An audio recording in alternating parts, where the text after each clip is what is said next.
They decided my future for me. Without knowing I already had another plan. They decided her future out loud, as if she wasn't even there. Sitting around the table, they talked about careers, cities, choices that weren't theirs to make, and decreed everything with the certainty of people who had never been questioned. She listened in silence. She didn't correct them. She didn't argue. She didn't explain anything. What no one in that room knew was that while they were planning her life, she had already signed her own way out, and when their plan finally crumbled, there were no screams, no scandal, just a silence too heavy to ignore. Before we continue, tell me where you're watching from. Maybe this story speaks to you more than you think. Marina Duarte grew up hearing she needed to be realistic. In her family, realistic meant obeying, not questioning, and accepting the path others chose for you. While her brother was called promising, Marina was called sensible, a compliment that always sounded like a limitation.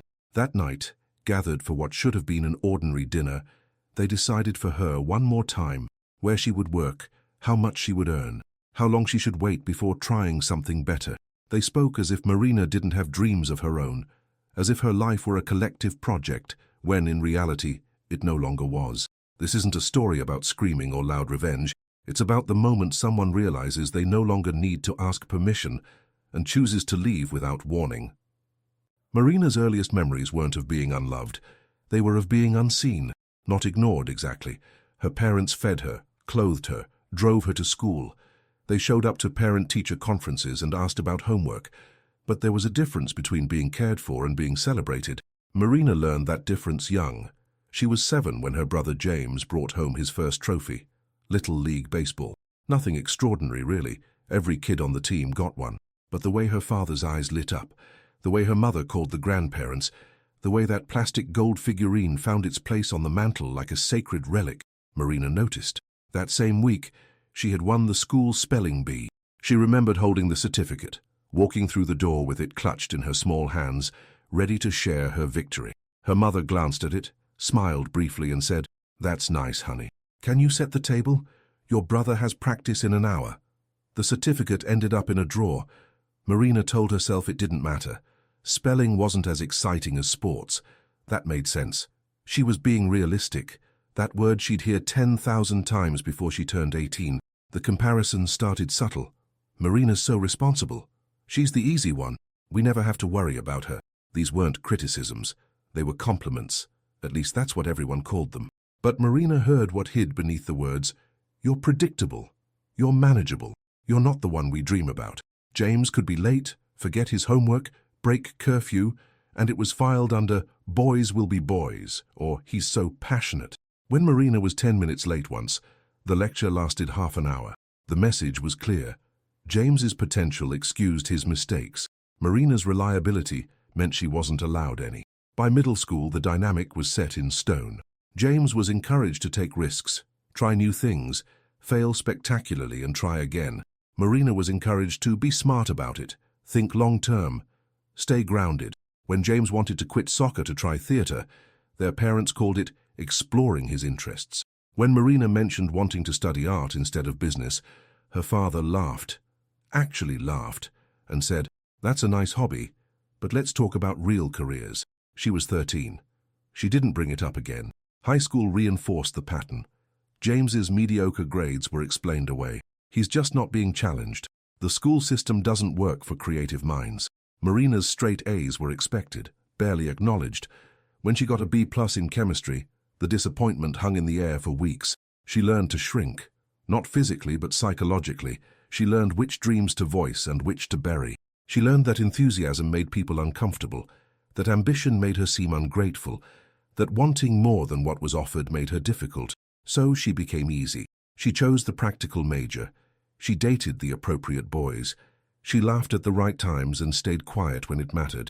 She performed the role of responsible Marina so well that eventually she almost forgot it was a performance. Almost. Because late at night, when the house was quiet and she was alone with her thoughts, Marina felt it, that gap between who she was and who she was allowed to be. It sat in her chest like a stone, heavy and undeniable. She'd lie awake, wondering, what would happen if she just stopped agreeing, stopped accommodating, stopped being sensible? The thought terrified her. because the truth was, Marina had built her entire identity on being what her family needed her to be. Without that role, who was she? The answer to that question wouldn't come for years, but the question itself, that quiet, persistent question, was already changing her. Small humiliations accumulated like sediment. The time her mother scheduled a dentist appointment during her college graduation rehearsal, because you don't really need to be there for that. The birthday dinner that got moved because James had a job interview. The family vacation planned around his schedule, never hers. Each incident was minor, explainable, forgivable, but together they built a narrative. Your life is negotiable. Your needs are secondary. Your dreams are decorative. Marina didn't fight it. Fighting would have meant admitting how much it hurt, and admitting that felt dangerous. Easier to swallow it down, to tell herself she was being mature, that family required sacrifice, that love meant flexibility. She became fluent in the language of her own disappearance. And the worst part? Everyone praised her for it. Marina's so understanding. She's the glue that holds this family together. We are so lucky she's so easygoing. She smiled when they said these things. She'd learned that too. She believed that role was permanent. The dining room smelled like roasted chicken and rosemary. Marina's mother had set the table with the good plates, the ones reserved for occasions that mattered. Sunday dinners had become less frequent since Marina and James had moved out, so when their mother called to gather everyone, they came. Marina arrived first, as always. She helped set out the water glasses, folded the napkins, made small talk about the weather. Her mother was distracted, animated in that way she got when she had news to share. James arrived 20 minutes late, breezing in with apologies and charm. Their father clapped him on the shoulder, grinning. "There he is, how's the new apartment?" They settled into their seats. Marina sat where she always sat, in the chair closest to the kitchen, the one that made it easier to get up and help if needed. James took the seat across from their father, the power position. Though Marina doubted he noticed, the first 15 minutes were pleasant enough. "Past the potatoes? How's work? Did you hear about the neighbor's renovation?" Normal family dinner conversation, the kind that felt like a warm bath until you realized the water was slowly getting hotter. Then her father cleared his throat. "So, Marina, your mother and I have been talking." Something in his tone made her fork pause halfway to her mouth. She looked up. "We know you've been at Prestige Accounting for 3 years now," he continued, "and we think it's time to talk about your next steps." Marina set down her fork carefully. "Okay." Her mother leaned forward, enthusiastic. "Robert, you know, Dad's golf partner. His son is a partner at Wilson & Associates. Much bigger firm, better benefits, better trajectory. Your father mentioned you, and Robert said they're always looking for good accountants." "I didn't ask." "We know you didn't ask," her father interrupted gently. "But that's what family does. We look out for each other. Robert's going to put in a good word. You should reach out this week." Marina felt that familiar tightness in her chest. "I'm not unhappy where I am." "It's not about unhappy," her mother said. "It's about smart. You're 28, Marina. You need to think strategically. This is how people get ahead." James was working on his second helping of chicken, half listening. Her father turned to him. "You understand, right, James? Sometimes you need to make moves for your future." "Oh, totally," James said around a mouthful of food. "When opportunity knocks and all that." "Exactly." Her father turned back to Marina. "And speaking of futures, your lease is up when, February?" "March," Marina corrected quietly. "Right, March. You should think about moving closer to the city. The commute from Wilson & Associates would be brutal from where you are now. There's a building near us with reasonable rates. We could help with the deposit." Her mother nodded eagerly. "It would be so nice having you closer, and the neighborhood is perfect for young professionals. Much better than where you are now." Marina looked down at her plate. The food she'd been eating moments ago now looked unappetizing. "I don't know if I want to move." "You don't have to decide tonight," her mother said, in that voice that meant the decision was already made. "Just think about it. Talk to Robert's son, see what they offer. You're sensible. You'll see this makes sense." There it was again. Sensible. James leaned back in his chair, full and content. "Sounds like a solid plan, Ma. You've been at that place forever anyway. Time to level up." No one asked what Marina wanted. No one asked if she had plans of her own. They spoke about her career, her apartment, her future, all in third person, as if she were a project to be managed rather than a person at the table. Marina felt something crack inside her, not loudly, not dramatically, just a small, clean break, like a frozen branch snapping under invisible weight. "I'll think about it," she heard herself say. Her father smiled, satisfied. "That's my girl. Always so reasonable." They moved on to dessert. Her mother brought out apple pie. James told a funny story about his latest date. Everyone laughed. The evening continued, warm and familial, and completely ordinary. Except Marina was somewhere else now, physically present, emotionally removed. She cut her pie into small bites. She laughed at the right moments. She helped clear the plates. But inside something had shifted. She'd sat through scenes like this 100 times, 1,000 times. Every time she'd swallowed her objections, told herself they meant well, convinced herself that maybe they were right, and she was being difficult. But that night felt different. Maybe it was the way they'd discussed her entire future without asking a single question. Maybe it was watching James get praised for doing nothing while she got recruited for a job she didn't want. Maybe it was the casual assumption that she'd simply comply because she always did. Or maybe it was because, for the first time in her life, Marina had a secret they didn't know about. As she dried the dishes her mother washed, half listening to plans for Thanksgiving, Marina thought about the folder hidden in her apartment. The acceptance letter, the contract, the choice she'd already made. They thought they were helping her. They had no idea they were already too late. But that night wasn't like the others. The secret started 6 months before the dinner. Marina had been at Prestige Accounting for 3 years, exactly as her father had said. She was good at her job, meticulous, reliable, the one they called when numbers didn't add up and deadlines were tight. She'd been promoted once, given a small raise, and told she had a future here in that vague way that meant nothing and everything. She should have been content. By her family's definition, she was successful. Stable job, decent salary, respectable career path. This was what responsible looked like. But Marina woke up every morning with a feeling she couldn't name. Not quite dread, not quite sadness, just absence. Like she was living a life in grayscale, and somewhere, buried deep, she remembered what color looked like. It started with a Google search at 2 a.m. on a Tuesday. She'd been unable to sleep, scrolling mindlessly through her phone, when a thought surfaced. What if I just left? She typed, career change at 28. Then, starting over in your 20s. Then, almost without thinking, graphic design boot camps online. Graphic design.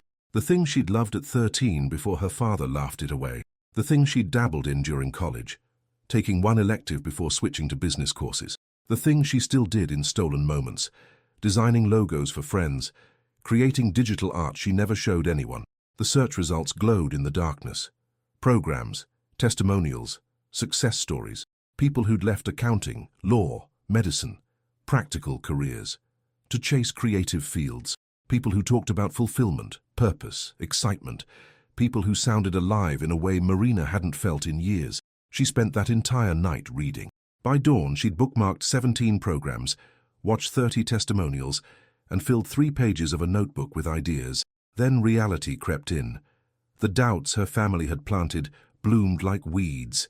Too risky, too late, too impractical. Who do you think you are? She closed her laptop and went to work, but the seed was planted. Over the following weeks, Marina couldn't stop thinking about it.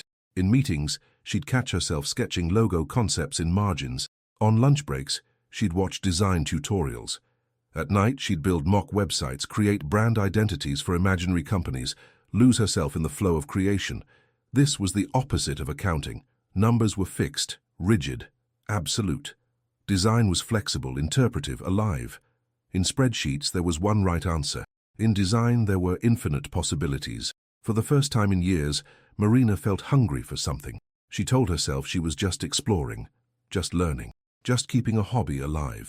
But then she found Creative Start, an intensive 6-month online program with a reputation for launching careers, portfolio development, client projects, job placement assistance. The reviews were glowing. The alumni were working at agencies, tech companies, freelancing successfully. The tuition was significant but manageable. The schedule was intensive but doable alongside her job. Marina stared at the application page for 3 days before filling it out. Even then, she told herself she wouldn't actually submit it. She was just seeing what would happen, just practicing. Her hand hovered over the submit button for 15 minutes. Then, she clicked. 2 weeks later, the acceptance email arrived. Congratulations, Marina. We're thrilled to welcome you to Creative Start Cohort 47. She read it 5 times, heart pounding. Then she closed her laptop and went about her day. She told no one. Why didn't she tell anyone? Because Marina knew what would happen. Her parents would worry, warn her, wear her down with concerns about financial stability and practical futures. Her mother would say she was being impulsive. Her father would remind her about the Wilson and Associates opportunity. James would be supportive in that careless way that actually meant he wasn't paying attention. They would mean well. They would think they were protecting her. And eventually, like every other dream before it, Marina would let them talk her out of it. So she kept it secret. She paid the tuition from her savings account, the one they didn't know about. She scheduled classes for evenings and weekends. She told her roommate she was taking a professional development course. Technically true. For 6 months, Marina lived a double life. By day, she was responsible Marina. Punctual, professional, predictable. She processed invoices, reconciled accounts, attended budget meetings. She answered her mother's calls and made excuses about why she couldn't visit as often. By night, she became someone else. Someone who understood color theory and typography. Someone who could look at a blank screen and fill it with meaning. Someone who stayed up until 3 a.m. not because she couldn't sleep, but because she was too excited to stop. The program was brutal. Marina had forgotten how hard it was to be a beginner at something, to struggle and fail and try again. There were nights she wanted to quit, moments she thought maybe her family was right and she was being foolish, but something kept her going. The feeling that, for the first time in her adult life, she was choosing herself. Her portfolio grew. Class projects became stronger. Instructors praised her work. She started getting comments from industry professionals during review sessions. "This is polished. You have a good eye. Have you considered freelancing?" In month 5, one of her projects won the cohort competition, a real branding package for a startup client. They loved her work so much they asked if she did freelance. Marina, terrified and thrilled, said yes. That first client led to a second, then a third. Small projects, nothing huge, but each one proved the same thing. People would pay her for this. She could actually do this. The final month of the program included career placement support. Marina attended every session, polished her portfolio, practiced interviews. She applied to design positions at agencies, tech companies, creative studios. Most rejections came quickly. Some interviews went nowhere. But then, 3 weeks before the family dinner, she got the call. Pixelwave Creative, a mid-size agency in Portland, wanted to offer her a junior designer position. The salary was less than she made in accounting, but it was enough. The work was exactly what she'd been training for. They loved her portfolio. Could she start in 2 months? Marina, sitting alone in her apartment, said yes. She hung up and sat in stunned silence for 20 minutes. Then she laughed. Then she cried. Then she opened her laptop and accepted the offer officially. 2 months. She had 2 months before her current job found out, before she moved across the country, before her entire life changed. She didn't tell her family. Not yet, because she knew what would happen. They'd panic, interfere, try to stop her. Her father would call Robert. Her mother would create catastrophe scenarios. James would say she was being crazy. They'd talk about health insurance and retirement accounts and throwing away 3 years of experience. They'd use words like irresponsible and impulsive and risky. And Marina, conditioned by 28 years of being sensible, might listen. So she stayed quiet. She signed the contract. She gave notice at Prestige Accounting 2 weeks before the Portland job started, no sooner. She started quietly packing, donating, planning. And when her mother called to arrange that Sunday dinner, Marina said yes. She sat at that table and listened to them plan her future. She watched them discuss job offers and apartment buildings and strategic career moves, and she didn't say a word, because they were already planning a life that no longer existed, and they were helping without knowing it. The Monday after the dinner, Marina's phone rang during her lunch break. "Mom, hi, sweetie. Did you reach out to Robert's son yet? Your father gave him a heads up that you'd be calling." Marina closed her eyes. "Not yet. I've been busy with..." "Marina." Her mother's voice carried that particular blend of concern and disappointment. "This isn't something you want to drag your feet on. These opportunities don't wait forever. I know. I'll handle it. This week. Promise me. I'll try." "Marina." Firmer now. "This is your future. We're trying to help you, but you have to meet us halfway." That phrase, "meet us halfway," as if deciding her entire career path was somehow a collaborative effort, requiring equal input. "Okay," Marina said. "I'll call this week." She didn't call. She'd already written her resignation letter. The messages continued. Her father texted articles about accounting career trajectories. Her mother sent apartment listings. James forwarded a meme about adulting with the caption, "You climbing the corporate ladder, LOL." Each notification was a reminder of the gap between their reality and hers. They were building an entire future that existed only in their minds, unaware that Marina had already demolished it. Wednesday evening, her mother called again. "I talked to the landlord at that building. They have a one-bedroom available in March. I told him you'd come look at it this weekend." Marina was packing boxes in her bedroom as they spoke. "Mom, I haven't decided about moving yet." "What's to decide? You can't stay in that neighborhood forever. And if you're changing jobs..." "I haven't said I'm changing jobs. But you're going to call Wilson and Associates, right? Your father's friend is waiting to hear from you. It's embarrassing if you don't at least talk to them." There it was. Embarrassment. The family's favorite weapon. Not anger, not punishment. Just the gentle implication that Marina's choices reflected on them, that her hesitation made them look bad. "I'll figure it out," Marina said quietly. "Honey, you say that, but you're not getting any younger. This is the time to make strategic moves, trust me. In 10 years, you'll thank us for pushing you." In 10 years, Marina thought, "I'll be established in a completely different field, and you won't understand how it happened." "I have to go," she said. "Work thing." She hung up and stood in her half-packed bedroom, surrounded by boxes her family didn't know existed. 2 weeks until her official resignation. 4 weeks until she told them. 6 weeks until she left. The secret was getting heavier. Friday, her father showed up at her office.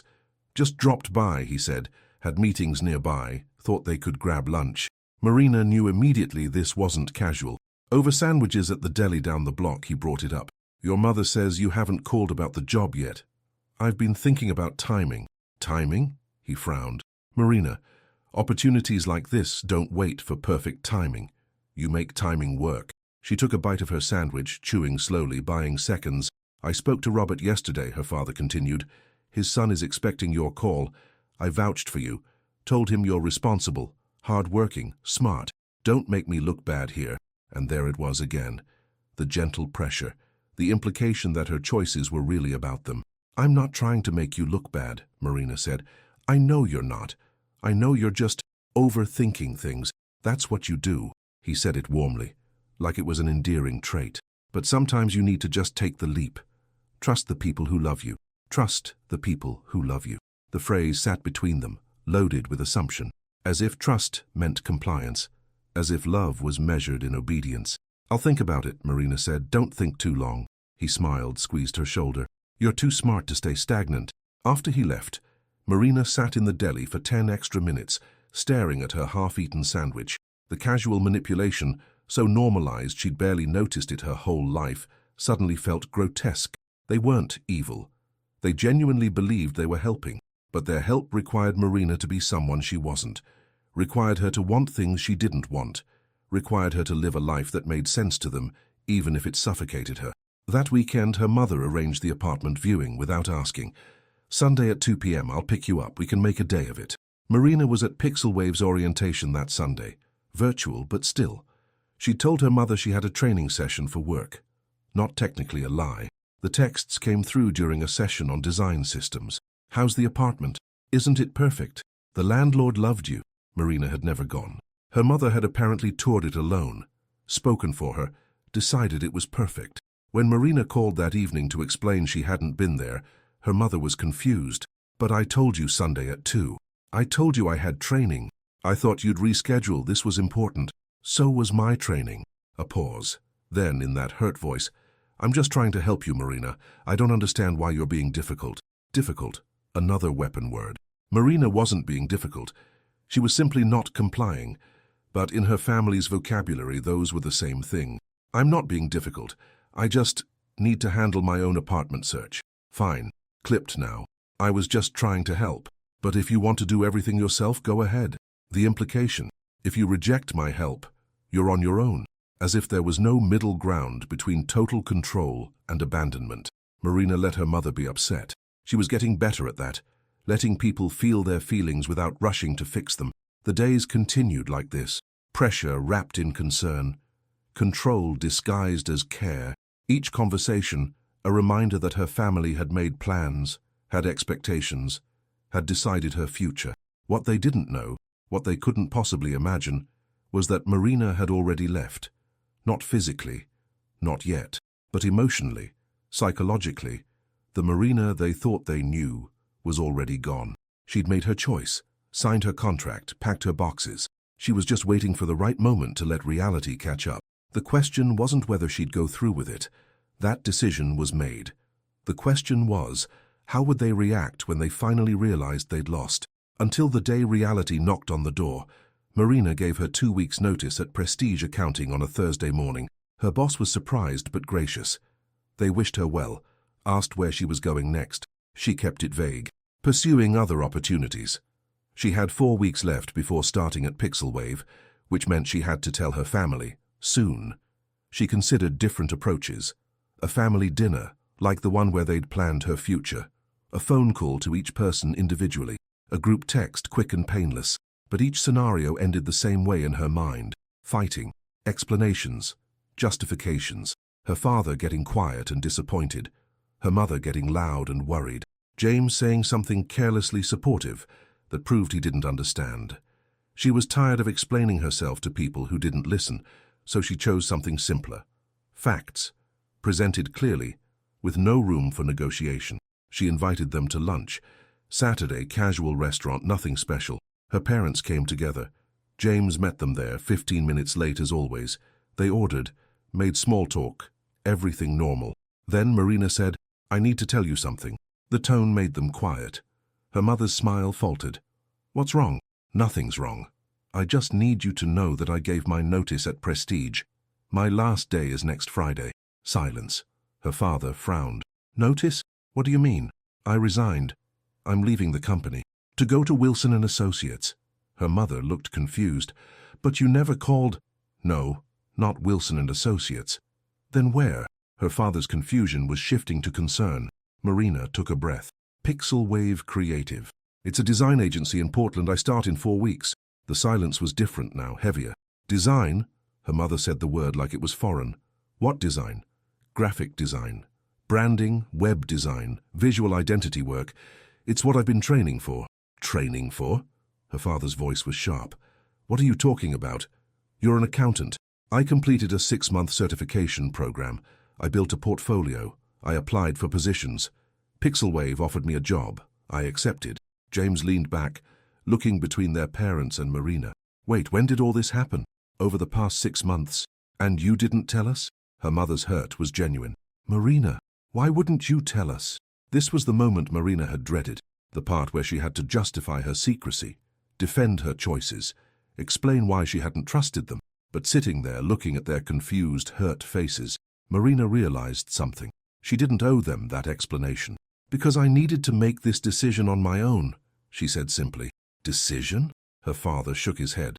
"Marina, you're talking about throwing away 3 years of experience, moving across the country, starting over in a completely different field. That's not a decision you make alone." "Yes," Marina said quietly. "It is. What about health insurance?" Her mother was spiraling now. "What about your 401k? What about—" "I've handled all of that." "In Portland?" Her father looked almost angry now. "You don't know anyone in Portland. What if it doesn't work out?" "Then I'll figure it out." "With what money? Starting salaries in creative fields are—" "I've seen the offer. I've done the budget. It's enough." James spoke up, trying to help. "I mean, if she's already done the program and got the job, maybe it could be cool." Their father shot him a look that said not helping. "This is insane." Her mother's voice cracked. "Marina, you're being completely irrational. This isn't like you." And there it was, the heart of it, this isn't like you. Because the Marina they knew didn't take risks, didn't make unilateral decisions, didn't choose passion over practicality. The Marina they knew didn't exist anymore. "I've already signed the contract," Marina said. "I've given notice at my apartment. I've booked the moving truck. This isn't up for discussion. I'm telling you what's happening, not asking permission." Her father stared at her like she was a stranger. "Do you understand what you're doing? You're starting over at 28. Do you know how hard that is?" "Yes. You're walking away from a stable career. I'm walking towards something I actually want." "Want?" He said it like the word was meaningless. "Marina, life isn't about want. It's about building something sustainable. We taught you that." You taught me to be afraid, Marina said, surprised by her own honesty. To play it safe, to always choose the practical option, to never trust myself. That's not fair, it's true. She wasn't angry, just tired. Every time I wanted something different, you talked me out of it. Every time I showed interest in anything creative, you called it a hobby. You've been making decisions for me my entire life. Because we love you, her mother said, tears forming. Because we want what's best for you. You want what feels safe to you, Marina corrected gently. That's not the same thing. The lunch sat uneaten on the table. Other diners continued their meals around them, oblivious to the small earthquake happening in their corner booth. So that's it. Her father's voice was cold now, the warmth gone. You've made up your mind and we get no say. That's right. After everything we've done for you, all the support, the advice, the opportunities we've tried to create, I know you were trying to help, Marina said. But I didn't need that kind of help. I needed you to listen, to ask what I wanted, to believe I could handle my own life. Clearly you can't, her mother snapped, then immediately looked guilty. I'm sorry, I didn't mean… Yes, you did. Marina said it without malice. You think I'm making a mistake. You think I'm being impulsive and foolish, and maybe I am, but it's my mistake to make. The silence stretched. James cleared his throat. For what it's worth, I think it's kind of brave. Their father turned to him. Don't encourage this. I'm just saying, James, enough. They sat in the wreckage of the conversation. Marina had expected yelling, tears, dramatic confrontations, but this was worse somehow. This quiet disappointment, this sense that she'd betrayed them by choosing herself. Her father pulled out his wallet, threw cash on the table. I need to leave. Dad, James started. No, I'm not going to sit here and pretend this is okay. He looked at Marina. When this falls apart, don't come to us expecting us to fix it. He left. Her mother gathered her things, crying quietly. I don't understand you anymore, she said to Marina. I know, Marina said softly. I'm sorry, but she wasn't. Not really. James lingered after they left. That was intense. Yeah. Are you okay? Marina considered the question. Her family was furious with her. Her father had essentially disowned her. Her mother was heartbroken. Everything was broken. Yeah, she said. I actually am. He studied her face. You're really doing this? I really am. Okay. He nodded slowly. Well, good luck, I guess. It wasn't much, but from James it was something. Marina sat alone in the booth after James left, staring at the untouched food. The conversation she'd been dreading for months was over. No screaming, no violence, just a clean break. She paid the bill and walked to her car. Her hands didn't shake. Her chest didn't tighten. For the first time in years, Marina felt light. They hadn't given her permission. They hadn't blessed the decision. They'd tried one last time to control her future, and she'd simply said no. The power dynamic had shifted, and there was no going back. They didn't lose control. They realized they never had it. The following week moved in slow motion. Marina's phone stayed mostly silent. No calls from her mother. No texts from her father. Just an absence where their constant involvement used to be. On Tuesday, her mother finally texted, "We need to talk about this rationally when you're ready to listen." The message was everything Marina expected. The implication that she hadn't been listening. The assumption that rationality meant agreeing with them. The certainty that eventually Marina would come around. She didn't respond. Thursday, her father tried a different approach. He forwarded an article about millennial job hopping and career instability.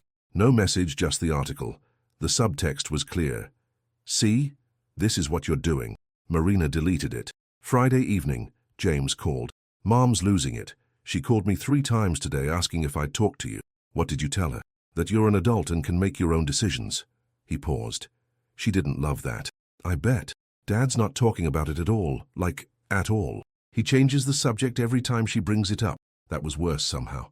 Her father's silence meant he'd written her off. Not as his daughter, necessarily, but as someone whose choices he respected. In his mind, Marina had revealed herself to be foolish, and foolish people didn't deserve engagement. They're trying to figure out how to rewrite this, James continued. Like, how to tell people. Grandma called Mom asking about you, and Mom didn't know what to say. What's there to say? I got a new job. Yeah, but not the right kind of job. Not the one they can brag about at church. Marina hadn't considered that angle. Her career had always been something her parents could mention casually at social gatherings. Accountant at a reputable firm. Safe, respectable. boring enough to be impressive. Graphic designer at a Portland agency didn't have the same ring. Mom's telling people you're exploring creative options, James said, like you're taking a gap year or something. Marina almost laughed. Of course they were minimizing it, anything to maintain the narrative that Marina was still sensible, still on track, just taking a minor detour before returning to the proper path. Let her tell people whatever she wants, Marina said. You're really not coming back, are you? No, not even for holidays? Marina hadn't thought that far ahead. I don't know. Maybe. They're going to make it so awkward. Probably. After they hung up, Marina sat with the reality of what she'd done. She hadn't just changed jobs. She'd broken the fundamental agreement of her family system, that Marina would be manageable, that her life would be comprehensible to them, that she would always eventually come back to center. By choosing a path they couldn't understand or control, she'd invalidated the role they'd assigned her, and they were scrambling to make sense of it. The next week, her mother called. Marina let it go to voicemail. The message was 7 minutes long. Marina, honey, I've been thinking a lot about our conversation. I know you feel like we don't support you, but that's not true. We've always supported you. We just want to make sure you're thinking clearly. This is a big decision, and I'm worried you're running away from something instead of running towards something. If there's something wrong at Prestige, we can help you figure it out. You don't have to go to Portland. You don't have to start over. Please just call me back. We can talk about this like adults. Marina saved the message but didn't respond. Adults. As if Marina hadn't been behaving like an adult. As if making an informed, independent decision about her own career was somehow childish. Her mother called again 2 days later. This time Marina answered. Thank God, her mother breathed. I've been so worried. I'm fine. Marina, we need to talk about Portland. There's nothing to talk about. I start in 2 weeks. But have you really thought this through? What if you hate it? What if the job isn't what you expected? What if... Mom, Marina's voice was firm, but not unkind. I'm going. But why won't you even consider other options? What about Wilson & Associates? What if they could match the salary? I don't want to work at Wilson & Associates. I don't want to be an accountant. I've told you this. But you're good at it. Why would you walk away from something you're good at? Because I don't love it. Her mother made a frustrated sound. Love? Marina, most people don't love their jobs. They do what's necessary. They build careers. They settle, Marina finished. I know. You've told me my whole life. But I don't want to settle anymore. That's not what I meant. Her mother's voice cracked. I feel like I don't know you anymore. Maybe you never did, Marina said quietly. The words hung between them, true and terrible. That's a horrible thing to say, her mother whispered. I'm not trying to be horrible. I'm just being honest. The Marina you knew, she was who you needed me to be, not who I actually am. So this is our fault. We're bad parents because we tried to guide you. No, you're not bad parents. But guidance became control, and I can't live my life for you anymore. Her mother was crying now. We gave you everything. I know, and I'm grateful. But I never asked for everything to come with conditions. There are no conditions. Mom, the condition was that I become who you wanted. That's the condition, and I can't meet it anymore. Silence. Then, in a small voice, your father thinks you'll fail, that you'll come crawling back within 6 months. Marina felt something harden in her chest. Tell Dad I won't. He's just scared for you. No, he's angry that I didn't obey. There's a difference. That's not fair, Marina. He loves you. I know he does, but his love has always required my compliance, and I'm done complying. Her mother didn't know what to say to that. After a few painful seconds, she said, I should go. Okay, call me when you get to Portland. So I know you're safe. Maybe. Her mother hung up, and Marina sat in the silence of her nearly empty apartment. The family narrative was crumbling. They'd spent 28 years building an identity for her. Responsible Marina, sensible Marina, easy Marina, and she'd demolished it in a single lunch conversation. Now they were trying to salvage what they could, minimize the damage, rewrite the story so they weren't the ones who'd pushed her away. But Marina wasn't interested in helping them save face. For the first time in her life, her story was her own.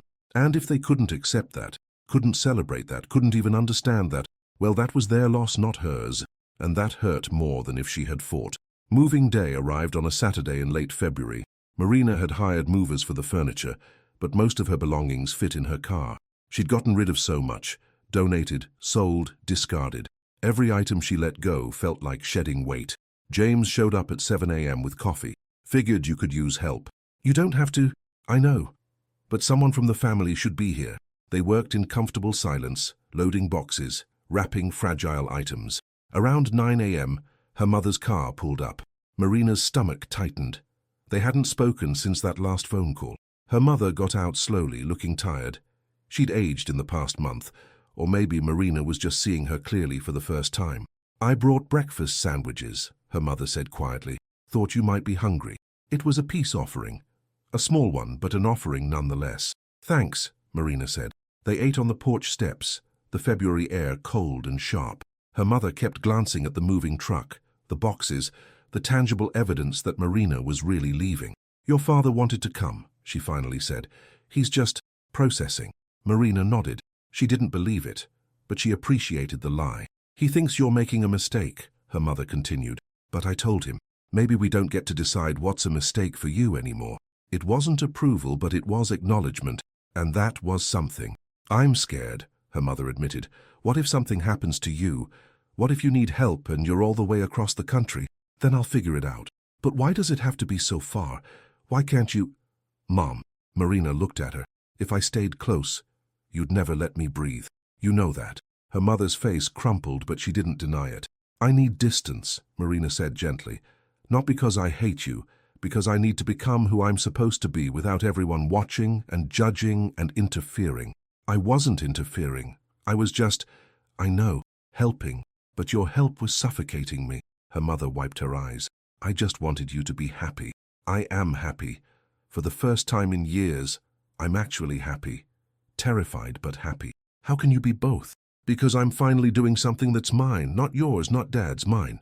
Her mother sat with that for a long moment. Then she reached into her purse and pulled out an envelope. What's this? Money. For emergencies. I know you don't want it, but take it anyway, please. Marina wanted to refuse, but looking at her mother's face, worried, helpless, trying the only way she knew how to love, she took it. Thank you. Call me when you get there. I will. Her mother hugged her hard. I still think you're crazy. I know. But maybe... She pulled back, searching Marina's face. Maybe crazy isn't always wrong. It was the closest thing to a blessing Marina would get. By noon, everything was packed. James hugged her goodbye, slipped her $200 cash for gas, and told her to text him when she arrived. Her mother lingered, looking lost, before finally getting in her car. Marina watched them drive away, then stood alone in front of her empty apartment. This was it. The moment she'd been building toward for months. She felt everything at once. Grief for the family relationships that would never be the same, relief at finally being free, terror at the unknown, excitement for what came next. The drive to Portland took 3 days. Marina took her time, stopping at roadside attractions, sleeping in cheap motels, eating at diners. She was in no rush. This wasn't just a relocation, it was a pilgrimage. Each mile between her and her old life felt like healing. She listened to podcasts, sang badly to music, cried a few times for no particular reason. She called James once to check in. He told her their parents were adjusting, which she knew meant they were miserable but trying to cope. On the 3rd day, she crossed into Oregon. The landscape shifted. More trees, more rain, more green. Portland appeared gradually, then all at once. Marina's new apartment was small, a studio in a converted house in southeast Portland. Nothing fancy, but it had good light and hardwood floors. It was hers. She spent the first week unpacking, exploring the neighborhood, learning the bus routes. Everything felt foreign and exciting. She got lost twice, discovered a coffee shop that became her regular spot, found a grocery store she liked. Pixelwave's office was in a renovated warehouse downtown. Open floor plan, standing desks, a wall of design books. Marina's desk was near a window. She decorated it with a small succulent and a notebook. Her first day, she was terrified. Imposter syndrome hit hard. Everyone seemed cooler, more talented, more naturally creative.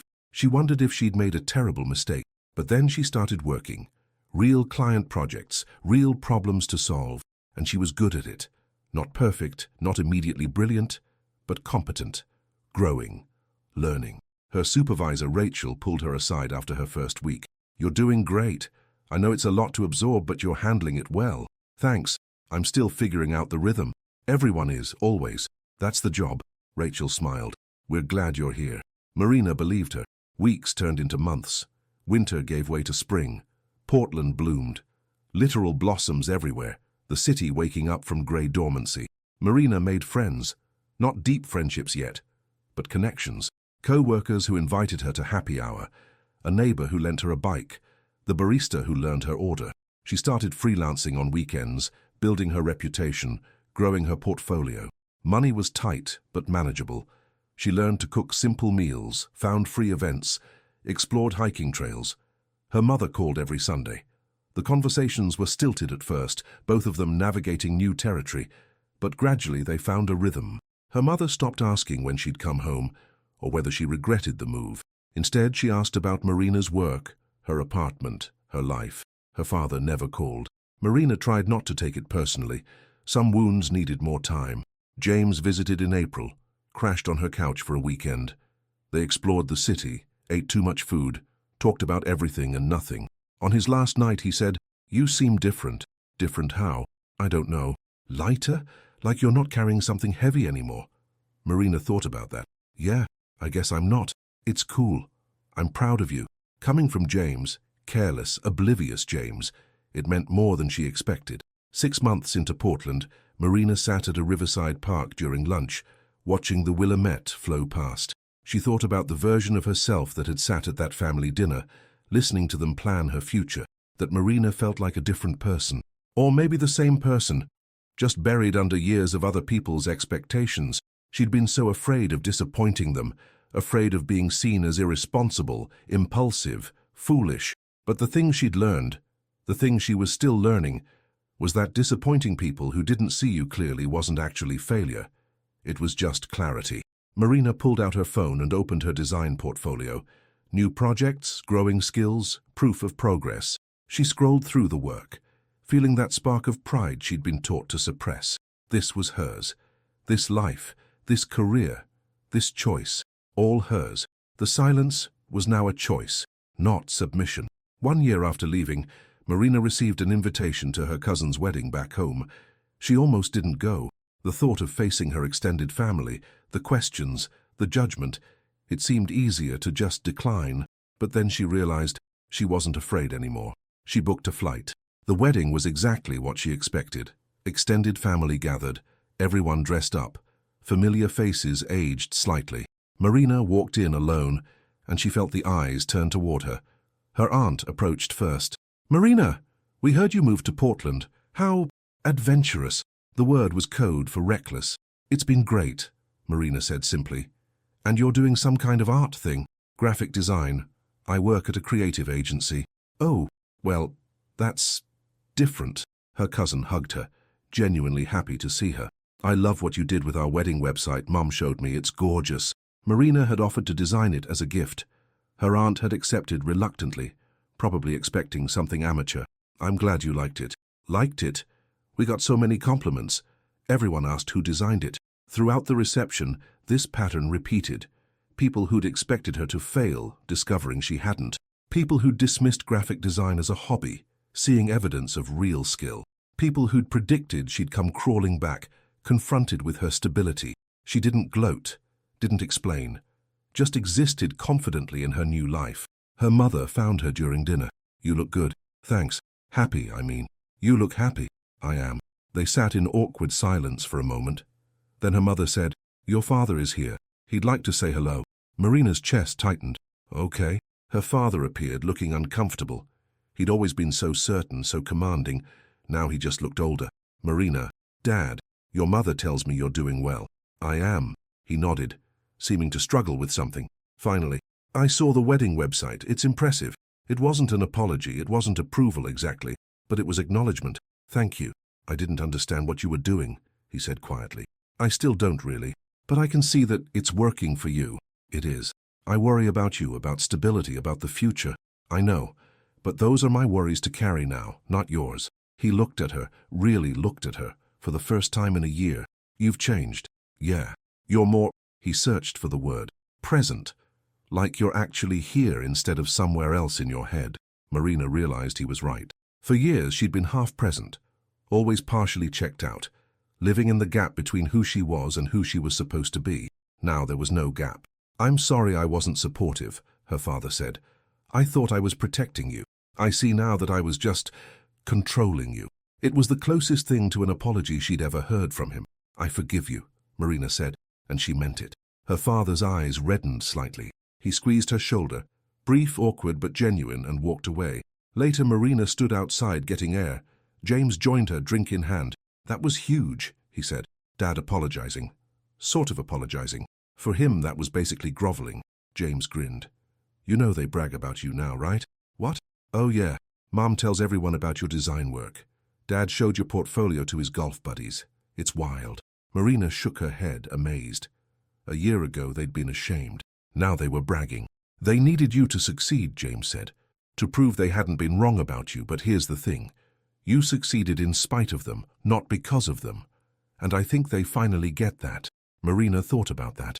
For so long she'd wanted their approval, craved it, built her entire identity around earning it.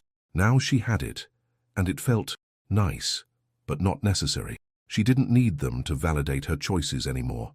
She'd validated them herself by living them. On the flight back to Portland, Marina looked out the window at the clouds below. She thought about the girl who'd sat at that dinner table a year ago, silent and shrinking, letting people decide her future. That girl had believed she needed permission to live her own life. She'd believed that family meant obedience, that love meant compliance, that choosing herself meant betraying everyone else. It had taken Marina 28 years to learn the truth. You can't live someone else's version of your life. You can try, you can perform it beautifully, but somewhere deep down, you'll always know it's not yours. The moment Marina stopped performing was the moment she started living. Were there costs? Yes. Relationships changed. Her father would probably never fully understand her choices. Holidays would always be slightly awkward. Some extended family members still thought she'd made a mistake. But Marina had gained something infinitely more valuable, herself. She'd learned that disappointing people who want to control you isn't cruelty, it's liberation. She'd learned that silence can be a weapon or a shield, depending on who wields it. She'd learned that the opposite of loud rebellion isn't weakness. Sometimes the most powerful thing you can do is quietly build the life you want while everyone else is busy planning the life they want for you. The plane descended into Portland. Marina could see the city below, her city now, full of possibilities that were actually hers to explore. She smiled, thinking about the stack of client projects waiting on her desk, the apartment with good light, the friends she was slowly building, the life she was creating one choice at a time.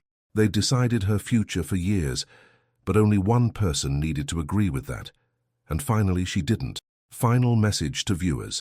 This story isn't about revenge or proving people wrong. It's about the quiet courage it takes to choose yourself when everyone else has already chosen for you. If you're living someone else's version of your life, wearing it like clothing that doesn't quite fit, this is your sign. You don't need permission. You don't need approval. You don't need to justify your dreams to people who've already decided what you should want. You just need to start. Quietly, carefully, one choice at a time. Build your exit while they're busy planning your future. And when the moment comes, don't announce it. Just leave. The silence will be louder than any speech you could give. Where are you watching from? And whose expectations are you still carrying? Drop a comment. You might be surprised how many people understand exactly what you're feeling. They decided her future for years, but only one person needed to agree with that. And finally, she didn't.